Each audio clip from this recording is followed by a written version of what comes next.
大家好，我是 Alex， 欢迎收看我们的快速教学系列，让你简单学习照顾车子的大小事。那我们就开始吧。耶！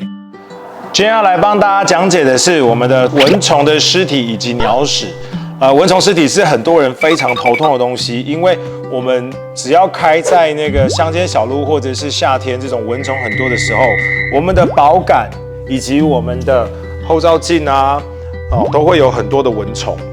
然后鸟屎的话，则是会密布在主要平面因为高空落下平面的位置。挡风玻璃的话，则会是一些像是蛾啦、蝴蝶啦，蚊虫也会有。蚊虫，但是蚊虫对玻璃的损害是还好，蛾它会粘住。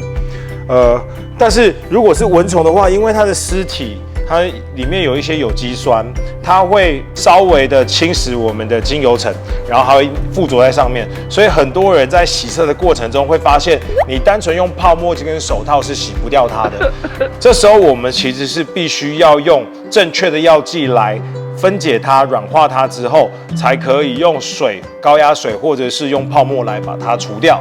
有一些，如果你咬太久，或者是像夏天太热已经完全干掉的话，在除完大部分之后，我们还是需要用到磁土布这类的产品来将它完全的移除。千万不要用手去抠它，也不要大力的搓洗它，因为这样子会造成很多的细纹跟伤痕，而且你还不一定清得很干净。好，那对付它们，我们就是在正式洗车前，不管你是湿车还是干车状态，你都可以喷洒我们的蚊虫分解剂，直接只喷洒在有蚊虫的地方，这个其他没有蚊虫的地方是不需要喷的。像后照镜啊，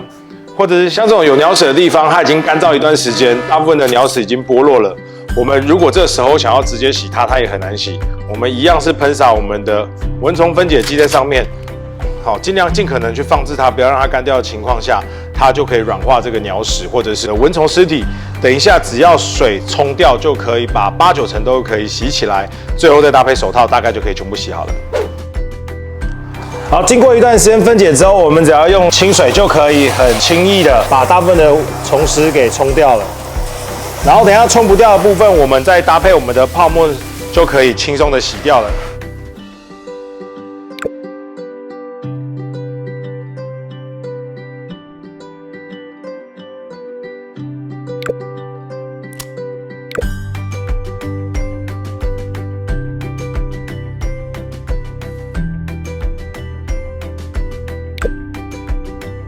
以上就是我们今天的快速教学系列。如果你觉得这支影片对你有帮助的话，请帮我们按赞、订阅、分享、开启小铃铛。那也希望大家都能洗车洗得非常开心哦，拜拜。